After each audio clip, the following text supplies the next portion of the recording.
Slovenska državnost je bila vzpostavljena s partizanskim bojem med drugo svetovno vojno.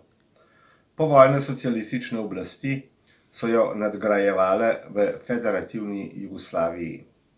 Zadnja vlada Dušana Šinigoja je pripravila konfederativni koncept, ki je bil le še korak stran od samostojnosti.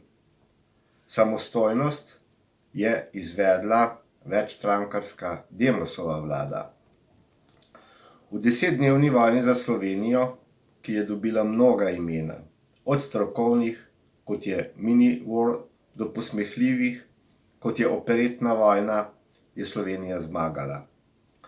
Na to so vplivali mnogi dejavniki, od teritorialne obrambe in milice, županov, ki so se pogajali z lokalnimi enotami JLA, in še posebej do ljudi, ki so goloroki stopali pred tanke. Med njimi so bili tudi mladoletni. V vojni so bili Slovenci, kot mnogokrat prej v zgodovini, na obeh straneh. V tankih in pred njimi, v vojašnicah in pred njimi, v poveljstvih teritorialne obrambe in v poveljstvih Jugoslovanske ljudske armade, tedaj še nacionalno mešane države. Zato nobena stran ni šla do konca. Poveljniki v teritorialni obrambi so zavrnili napad na vojašnice v Ljubljani in okolici, JLA pa zaradi več dejavnikov, nasprotovanje slovenskih generalov, intervencij politikov in mednarodne diplomacije, pa na koncu tudi uspešnega posredovanja Evropske skupnosti, ni z letali zravnala Slovenije z zemljo.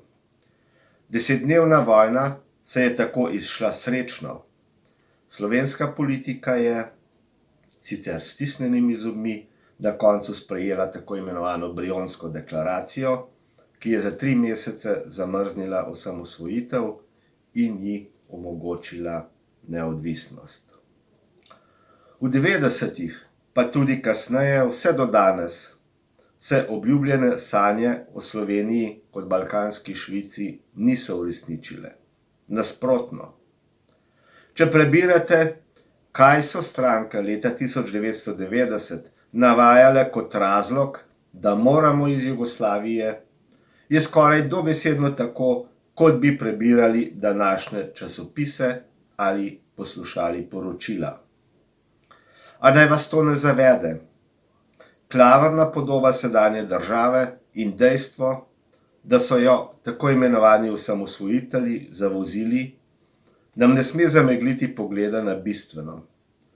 Samostojna država v Evropski uniji je še vedno neprimerno boljša kot položaj nekakšne Katalonije v morda na silo reformirani Jugoslaviji, ki bi bila vključena v Evropsko unijo.